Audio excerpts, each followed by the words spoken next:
Sud Radio, les vraies voix qui font bouger la France, 19h-20h, les vraies voix de l'emploi, Jérôme Laverny. Et nous sommes effectivement avec notre expert jusqu'à 20h, Jérôme Laverny. Et Jérôme, dans cette première partie, on va parler de fleurs, on va parler forcément RH, on va parler d'alternance, on a plein de sujets. Tous les cols sont admis, les cols blancs, les cols bleus et même les cols bleu ciel. Parce qu'on aura, et on passera tout à l'heure à la gendarmerie. Donc que ce soit en post-bac, en avant-bac, il n'y a pas de niveau de métier. Il y a eu un boom de l'apprentissage, c'est vrai, notamment sur les diplômes post-bac. Mais Dieu sait combien nous sommes à côté de production d'élèves CAP fleuristes qui disent eh bien le beau métier que ça peut être, à la fois d'un point de vue entrepreneurial aussi et de sa production. Donc c'est encore une formidable émission que bien sûr Rémi André a eu l'indélicatesse de ne pas annoncer. En tout cas, on démarre par Lionel Prudhomme. C'était important. L'IGS RH. Rappelez-nous ce que c'est qu'aujourd'hui pour les gens. Nous, on sait forcément puisque c'est un peu notre boulot, mais pour ceux qui nous écoutent, c'était important. L'école a été créée il y a 47 ans, en fait, sur une intuition un peu révolutionnaire à l'époque, puisque les trois fondateurs étaient extrêmement diplômés des grandes écoles. Et en fait, ils ont eu l'intuition de créer un modèle où finalement, plutôt que ce soit des professeurs du monde académique qui fassent cours, c'était en fait des professionnels de la profession. Donc là, en la circonstance, des gens de la fonction RH, qu'ils ont commencé comme ça. Et qui leur faisaient cours avec un écosystème qui était que dès lors, ils avaient l'intuition aussi qu'il fallait sortir hors des murs pour confronter ce qu'on apprenait sur les bancs de l'école à l'expérience qu'on pouvait avoir. À la réalité. Voilà. Et donc, c'était déjà une forme d'alternance, sachant que le groupe a été très instrumental dans l'ouverture de l'alternance au monde tertiaire, parce que au début, c'était en fait les métiers manuels ou les métiers techniques, mais les métiers tertiaires n'étaient pas dans l'alternance. Alors, deux petits commentaires que je peux me permettre. Aujourd'hui, on voit plein de DRH groupes, autrement dit, avec des postes hyper prestigieux, sortant des rangs de l'IGS.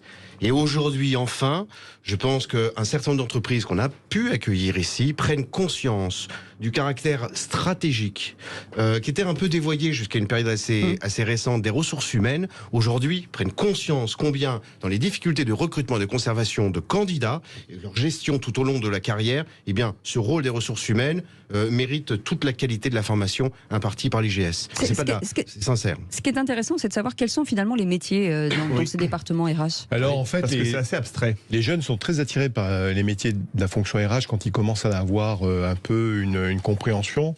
Et en fait, c'est la diversité des métiers qui les intéresse. C'est-à-dire qu'on peut rentrer en faisant du recrutement, vous le disiez, on peut faire de la formation, on peut s'occuper dans le recrutement de ce qu'on appelle la marque employeur, c'est la capacité à attirer des nouveaux candidats pour l'organisation, on peut faire des relations sociales, on peut faire de la communication interne. Et donc, les jeunes aujourd'hui aiment bien ce métier parce que, justement, il est composé de plusieurs métiers. Ils n'ont pas l'impression de rentrer dans une impasse pour toute leur vie. Et c'est pas redondant, c'est-à-dire qu'on peut naviguer. On peut naviguer et en plus se construire une expérience qui permet d'ailleurs aussi d'avoir une évolution de sa trajectoire professionnelle extrêmement intéressante, puisqu'il y a des gens qui ont fini des RH de grands groupes et qui sont aujourd'hui des RH de grands groupes en étant passés par l'IGS, mais aussi par d'autres parcours. Oui, bien sûr. Il y a un autre métier aussi, Jérôme Laverny, c'est le métier de fleuriste, qu'on aime beaucoup. Et d'ailleurs, pour en parler, Lily Tisser est avec nous, directrice de l'École nationale des fleuristes. Alors ça, c'est passionnant, c'est encore un métier passionnant.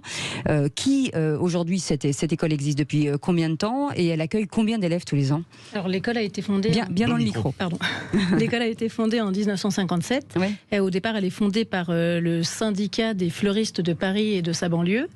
Et puis aujourd'hui, elle est devenue l'École nationale des fleuristes, puisqu'on est la première école d'Europe à former environ 450 jeunes par an et 150 personnes en reconversion professionnelle. Justement, quel est le profil des personnes qui se reconvertissent ?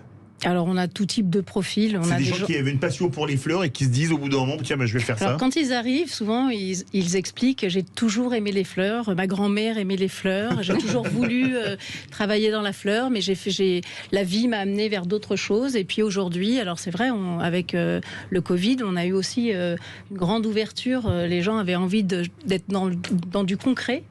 Et donc les profils sont extrêmement variés, aussi bien dans l'alternance d'ailleurs que dans la reconversion professionnelle. Une boutique de fleurs, c'est aussi une entreprise. Vous les accompagnez sur ce volet-là, la gestion de l'entreprise, pour les gens qui se reconvertissent notamment. Oui, alors effectivement, le fleuriste, il a plein de métiers.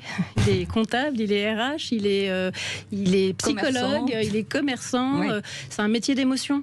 Donc, quand les gens arrivent, on est dans l'intimité.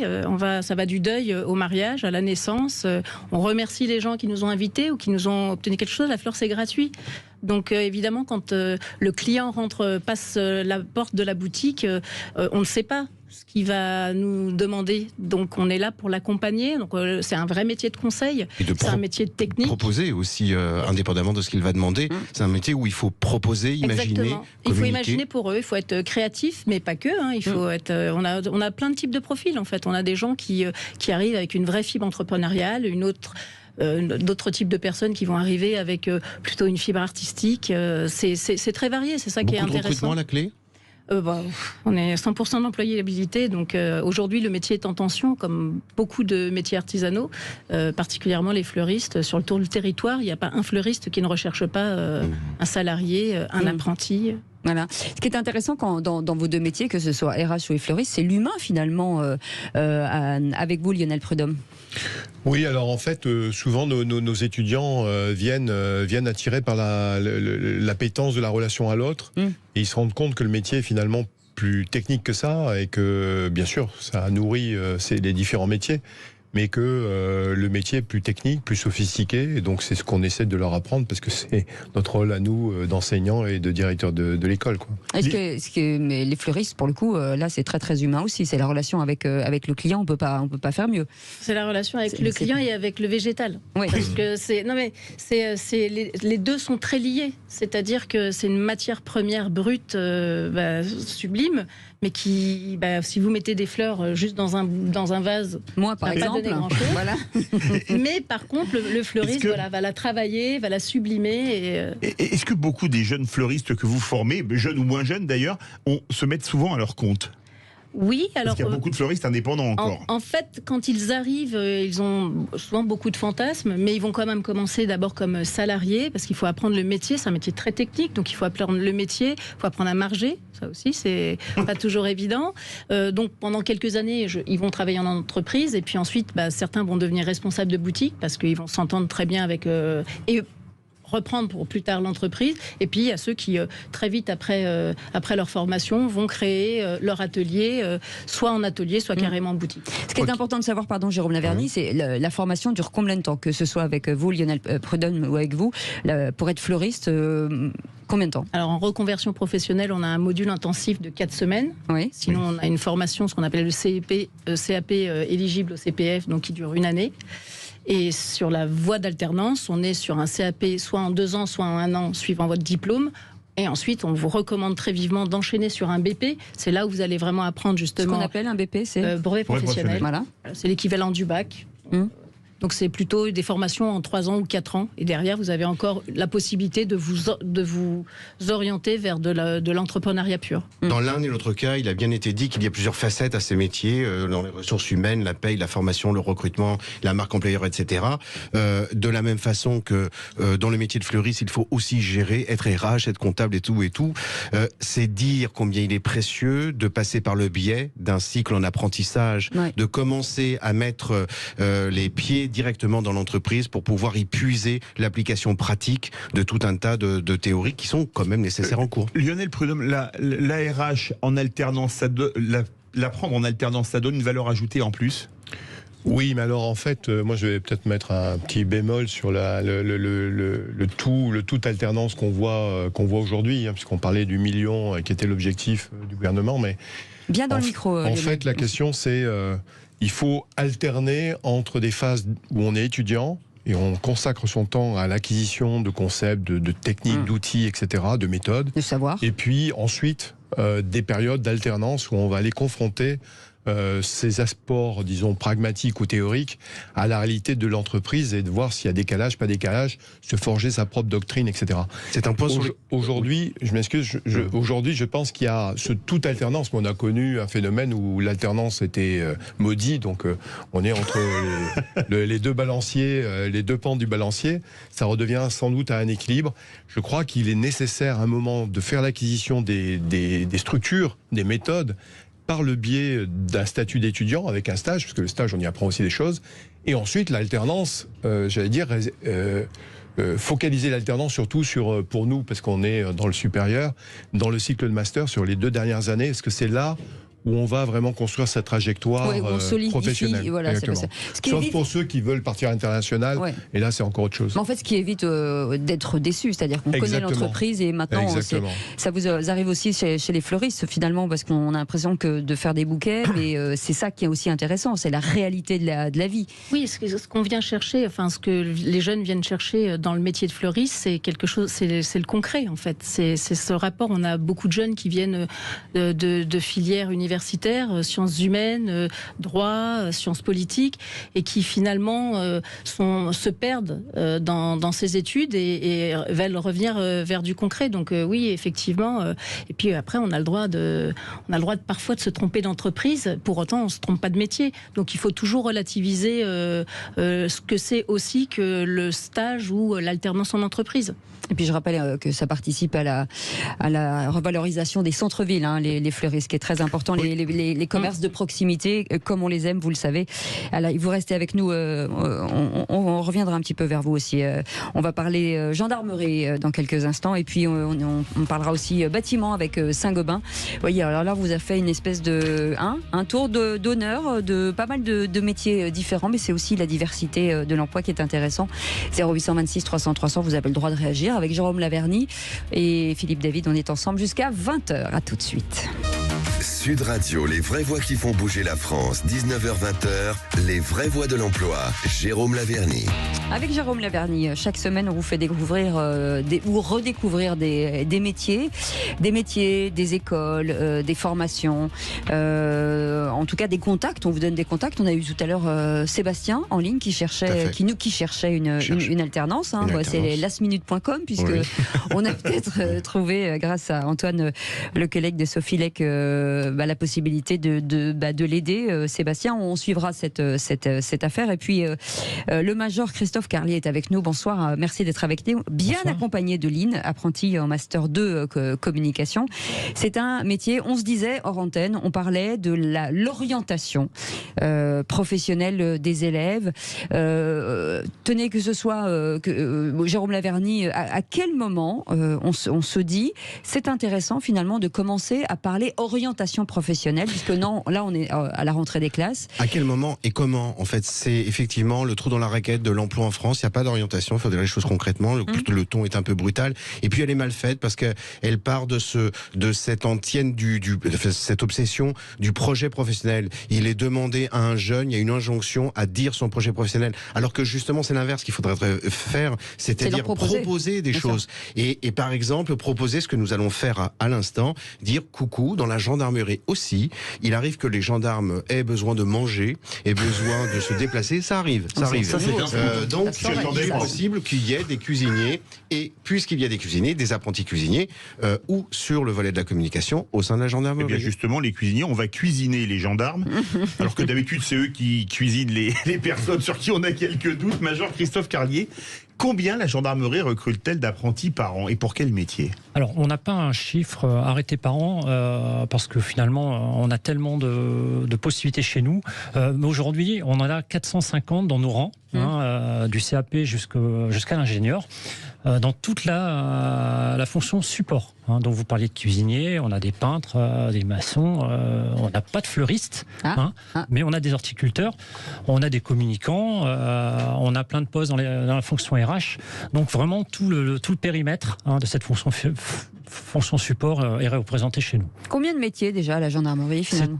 300 métiers. 300 métiers. C'est bien, c'est toujours bien de le rappeler parce que c'est vrai qu'on a l'impression que il y a que effectivement les forces de l'ordre entre guillemets, gendarmes, mais non, il y a plein de métiers. C'est important de le dire. Lynn, merci d'être avec nous. Vous êtes apprentie master de communication. Oui, c'est ça. Bienvenue sur Sud Radio. Et pourquoi la gendarmerie ? Alors déjà, j'avais vraiment envie de découvrir l'univers de la gendarmerie, de l'institution. On vous comprend bien.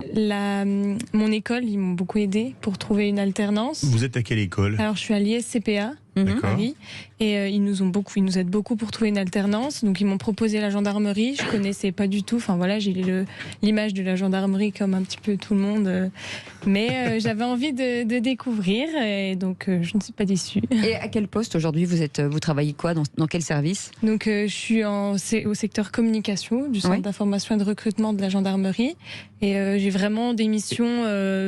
Un large choix de missions, donc je fais des réseaux sociaux, je fais un petit peu des affiches, de la promotion des événements que propose la gendarmerie. Et une chose importante, parce que expliquez aux auditeurs, Major Carlier, dans l'armée de terre, il y a les militaires, il y a les personnels civils de l'armée de terre. C'est la même chose dans la gendarmerie. Les apprentis, ils ont le statut civil de la gendarmerie ou militaire ?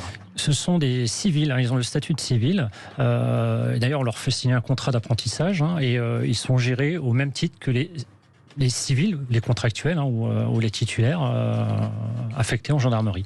Est-ce que c'est le meilleur moyen finalement, même dans la gendarmerie, de rencontrer des personnalités, parce que chacun a sa personnalité et son expertise, parce que ça aussi, on parlait du savoir-être, on a déjà eu cette conversation avec vous, mais finalement de travailler un petit peu entre l'école et la réalité de la vie, on sent les gens et on a envie de les garder, on a envie en tout cas de les accompagner jusqu'à leur métier. Oui, c'est très vrai. Moi, je suis vraiment attaché à la transmission. Et en gendarmerie, je ne pense pas être le seul.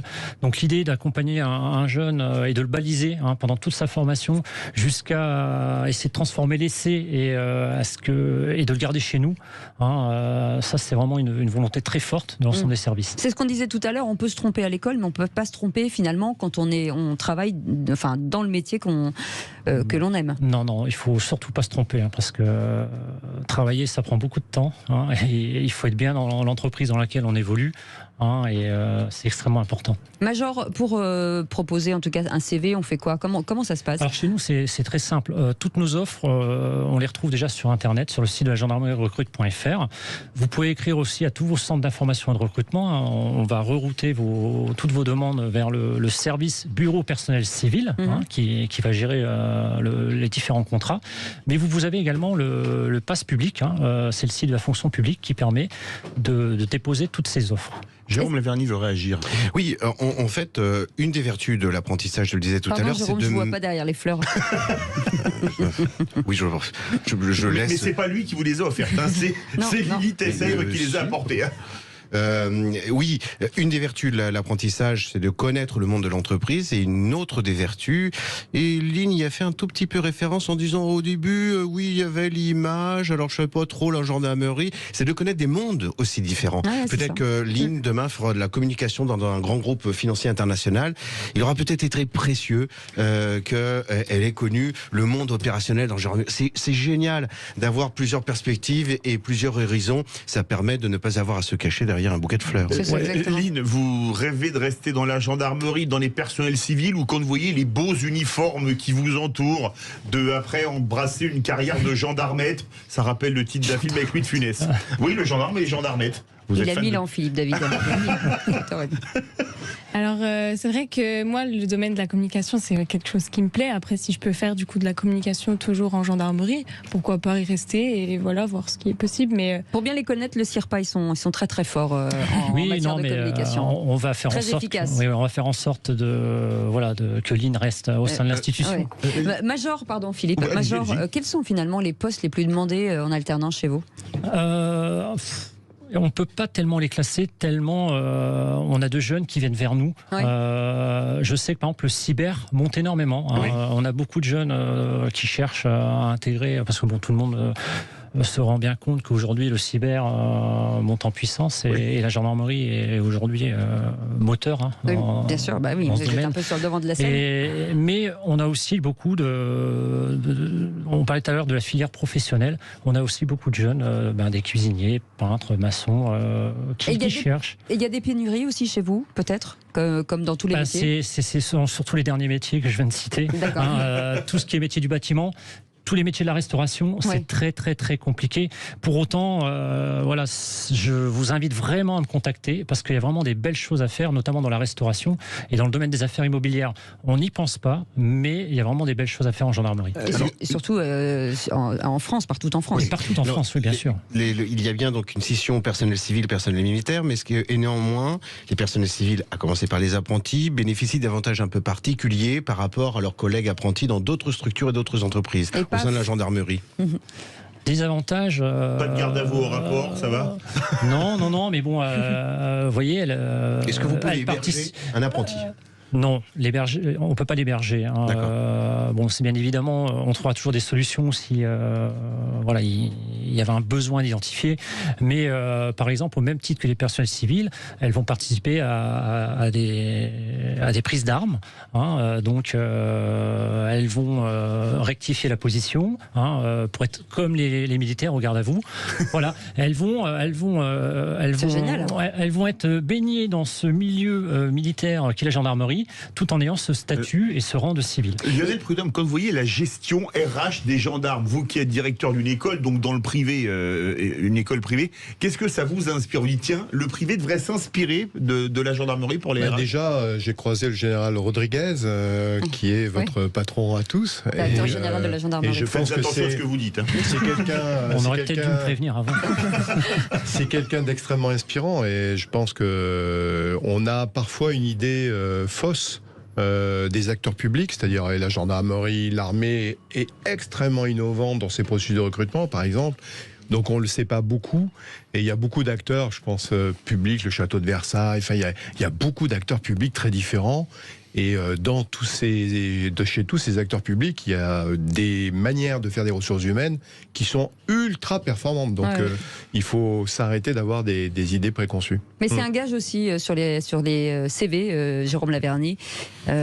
Forcément, quand vous avez fait une alternance en gendarmerie, ça apporte quelque chose. Bien sûr, l'autre valeur ajoutée d'un passage au sein de la gendarmerie, notamment dans le cadre de l'apprentissage, c'est l'obtention du diplôme aujourd'hui le plus demandé, le CAP, l'agrégation, le doctorat de savoir-être. Toutes les entreprises qui viennent sur ce plateau l'invoquent à corps et à cri. Et effectivement, c'est une institution qui va être auréolée de cette image-là. Et puis en fait, les directeurs de ressources humaines s'appelaient antérieurement chef du personnel. Ça vient à l'esprit de personne dans une entreprise. Alors là, d'appeler quelqu'un chef du personnel. Oui, mais enfin, attention. Chef. On voit poindre par le bout de son nez de ce mot chef par la réutilisation de l'anglais chief. Oui. Alors finalement, peut-être qu'en termes de management, la gendarmerie, c'est peut-être un bon passage au final, y compris pour les ressources humaines. Lily Tesser, vous êtes directrice de cette belle institution de fleuriste, pardon. Est-ce que finalement c'est un métier qui se déploie en entreprise, fleuriste? Est-ce que ça existe? Oui, on a des fleuristes dans l'hôtellerie de luxe, notamment dans la grande gastronomie, dans les grands restaurants. À l'Élysée, vous avez des fleuristes à l'Élysée, à la mairie de Paris. Pardon, excusez-moi. Donc oui, c'est un métier qui se déploie, mais c'est surtout un métier d'avenir, parce que j'entendais le major parler d'horticulteur, mais il parlait tout à l'heure de cyber. Nous, on a la chance que l'intelligence artificielle, qui inquiète beaucoup de gens sur les nouveaux métiers, ne nous touchera pas. Voilà, on aura toujours besoin de vraies mains pour fabriquer de vrais bouquets. Et de vrais cerveaux pour les concevoir et les imaginer. C'est fort bien heureux. Non, pas de chat GBT pour être fleuriste. C'est formidable. Même le 4+. Non. Allez, vous restez avec nous dans un instant. On vous garde à vue jusqu'à 20h. Dans un instant, on va parler du bâtiment, parce que le bâtiment, c'est important aussi. Et c'est un secteur aussi en tension. On en parle dans quelques instants. 0826 300 300, vous avez le droit de réagir. On est ensemble jusqu'à 20h. Il nous reste un petit quart d'heure avec vous et ce sera avec grand plaisir. À tout de suite. Bienvenue dans les vraies voies de l'emploi. On est encore ensemble pendant une petite dizaine de minutes avec notre spécialiste de l'emploi, Jérôme Laverny. Vous le connaissez bien. Et puis, on a gardé avec nous Lionel Prudhomme de l'IGS RH, puisqu'on a parlé forcément des ressources humaines. Et puis, l'École nationale des fleuristes, canonissime. Lily Tisser est avec nous, la directrice de cette école. Et puis, la gendarmerie, bien entendu, avec le major Christophe Carlier. Et on parle, bien entendu, d'apprentissage et de plein de métiers. Et puis, on parle beaucoup du bâtiment ces derniers temps, parce que le bâtiment est en tension. Et on va en parler avec Saint-Gobain et avec notre invitée qui vient d'arriver, qui est Clémentine Bonneau. Bonsoir Clémentine Bonneau. Bonsoir. Et avec un programme très novateur. Et puis, je rajouterais bien à votre propos l'idée qu'on parle beaucoup d'engagement. Et là, on a une formidable initiative du groupe Saint-Gobain, non pas pour ses rangs, non pas pour ses intérêts, non pas pour son porte-monnaie, mais pour celui. Non, mais faut le dire après tout, hein, parce que ils peuvent pas le dire eux-mêmes. Regardez combien nous sommes généreux, ils peuvent pas le dire ça. Alors là, pour le coup, franchement, c'est une superbe initiative qui consiste à rendre service notamment aux petites entreprises qui parfois n'ont pas l'outillage en termes de ressources humaines pour pouvoir recruter des apprentis, les suivre, etc. Bref, avec un rôle d'interface, intersection, dépourvu d'intérêt donc, si ce n'est celui d'être au service des clients en petites entreprises et des futurs professionnels du bâtiment sur des métiers ô combien difficiles. Couvreur, plombier, maçon, c'est pas simple. Et vraiment, chapeau bas, cette initiative, le CFA Lab, CFA Lab. Voilà, c'est ça. Bienvenue. Alors, ça couvre, j'imagine, tous les métiers. Alors, nous, forcément, on pense aux compagnons du devoir, mais pas que, hein, puisque finalement, il y a des expertises énormes. La liste est très, très longue. Effectivement, nous, on est spécialisés sur 3 métiers parce qu'on a identifié que c'était 3 métiers où il y avait des pénuries très fortes. Oui. Métiers de plombier, de couvreur, de maçon. Il manque 8000 couvreurs en France. 8000, donc on s'est focalisé d'abord sur ces métiers-là en proposant des programmes de formation qui travaillent en partenariat avec les centres de formation. Oui. Vous parliez des compagnons, on travaille avec les compagnons, on travaille avec le réseau BTP-CFA, on travaille avec la fédération compagnonique, donc avec l'ensemble des acteurs de l'écosystème pour former des couvreurs, des maçons et des plombiers, mais qui sont sensibilisés à la rénovation énergétique. Alors, on parlait d'orientation tout à l'heure, il faut quand même rappeler peut-être pour certains de nos auditeurs qu'un couvreur s'occupe de la toiture. Parce qu'il peut y avoir peut-être parfois des petites confusions. Alors, vous voulez dire pas des cheveux, c'est ça que je veux dire. On parle de camper une évidence. Non, mais là, en l'occurrence, c'est vrai que c'est un métier qui n'est pas forcément connu de l'intégralité des jeunes et qu'il est précieux. Enfin, votre soutien est précieux, notamment pour la communication de ce métier aussi. Parce que vous, question cheveux, c'est la tuile, j'ai envie de dire. Allez. Couvre-chef. Couvre-chef du personnel. Moi, je trouve que la calvitie fait tout le charme d'un homme. Oui, c'est bon, allez, c'est bon, on y va. Je suis d'accord avec vous. Des métiers intéressants parce que d'abord, ce sont des métiers pérennes, voilà, où il y a énormément de travail. On peut travailler dans une entreprise, mais aussi avoir sa propre entreprise. Tout à fait. Et ce sont des métiers qui sont très concrets. Quand on parle à nos artisans, nos apprentis, ce qui ressort, c'est aussi cette fierté, en fait, une fois qu'il y a l'édifice qu'on peut voir, on passe à côté d'une église qu'on a contribué à réparer, etc. Il y a cette fierté-là, mais il y a aussi le côté concret, le côté manuel. Et finalement, on peut aussi monter son entreprise. Nous, en sortie d'école, en fait, on voit qu'il y a 70% qui continuent leur CDI, CDD. Il y en a 20% qui continuent, qui font cette fois-ci une autre formation. Et il y en a 10% qui montent leur entreprise. C'est là le lien quand même avec la question de départ. Bien sûr. Mais il y a effectivement beaucoup d'opportunités, car beaucoup d'entreprises qui ne retrouvent pas de repreneurs, et donc des opportunités pour lancer son entreprise. Et on voit arriver, pardon Philippe, on voit arriver des femmes aussi. Tout à fait. C'est important de le dire. Et c'est très important. Et il faut aussi voir que pour intégrer des femmes dans le bâtiment, au-delà d'une communication qui met en avant, et c'est important de valoriser les femmes qui travaillent dans le bâtiment, il y a aussi des infrastructures, des mentalités aussi à faire évoluer pour faciliter aussi l'accès aux femmes. Allez-y. Quelle est la valeur ajoutée aussi de cette initiative? Et là, encore une fois, je prends la liberté de le souligner. C'est que on disait tout à l'heure que sur les fleuristes, il y a 12 000 entreprises, je crois. C'est le chiffre que vous avez évoqué. De la même façon, il y a une myriade infinie de petites entreprises du bâtiment qui, non seulement n'ont pas de services ressources humaines pour aller, mais aussi qui vont parfois être boudées ou ignorées des CFA, qui vont pas faire la démarche d'aller les rencontrer. Donc, il est précieux qu'un grand acteur comme comme Saint-Gobain, précisément aillent faire ce maillage, ce travail d'interface et constituer des groupes qui n'existeraient pas si jamais il n'y avait pas eu cette interface-là. Clémentine Bonneau, une question, parce que vous avez axé sur plombier, maçon, couvreur, mais on parle souvent des TCE, les tout corps d'État, il y a plein d'autres métiers, plaquistes, électriciens, etc. Est-ce que vous allez élargir les champs de compétences de votre CFA ? Pas trop m'avancer, mais en tout cas, on a prévu d'élargir sur des métiers. Je sors ma boule de cristal. Non, c'est vrai qu'il y a des métiers, le métier de plaquiste, le métier de carreleur, les métiers finalement liés au bois. C'est forcément des métiers sur lesquels on a envie aussi de se lancer. Et donc, on est en tout cas dans des phases de réflexion sur ces métiers. Est-ce que vous pouvez monter des groupes pour la gendarmerie ? On aimerait bien. Mais il y a peut-être un partenariat à envisager. On y réfléchit. Très bien. Est-ce que l'écologie a changé quelque chose, j'imagine, dans le bâtiment ? Parce qu'il y a effectivement choisir un métier, mais reformer aussi beaucoup de personnel aujourd'hui. Tout à fait. Il y a une pénurie qui est très importante, mais qui est aggravée par la rénovation énergétique. Aujourd'hui, France Compétences estime qu'il manque 250 000 personnes juste liées à la rénovation énergétique. Donc ça a aggravé en fait finalement les besoins. Énorme. Et en fait, il y a un besoin non seulement de sensibiliser nos apprentis, mais aussi de sensibiliser les artisans avec qui on travaille. Et c'est aussi le but de cette formation, de sensibiliser l'apprenti qui va ramener aussi parfois dans son entreprise ces connaissances sur la rénovation énergétique. Alors on va pas se mentir, on va parler beaucoup, on va parler sous parce que ça aussi c'est important dans ces métiers-là. C'est vrai quand on, en tout cas toutes les entrepreneurs que l'on croise aujourd'hui qui sont à leur compte, finalement ils ont du travail jusqu'en 2000, je ne sais pas combien. C'est-à-dire que il y a pas de chômage en fait. C'est impossible. Nous la grande blague c'est quand on cherche un bon couvreur, il peut nous répondre dans 2 ans et demi parce qu'en fait il y a 2 ans de chantier qui sont déjà prévus. Donc effectivement, toutes les personnes qui sont prêtes à travailler beaucoup, il y a des opportunités pour travailler et pour ne pas connaître le chômage dans ces métiers. Mais pour aller plus loin, ça marche à tous les niveaux de formation, l'apprentissage ? L'apprentissage, ça fonctionne à plusieurs niveaux. Ça fonctionne à la sortie du brevet, ça fonctionne après au niveau 4, après le bac. Nous, en moyenne, ils ont 24 ans, nos apprentis. Ah oui. Donc c'est profil. La question est très intéressante, Philippe, parce que oui, il peut y avoir des secteurs quand même où l'apprentissage à certains niveaux n'est pas forcément souhaitable. Je pense notamment à l'immobilier. Un BTS de profession immobilière pour un jeune qui a 18 ans, c'est pas simple, notamment pour trouver une agence immobilière qui lui fasse confiance. D'abord, faut-il qu'il ait encore le permis.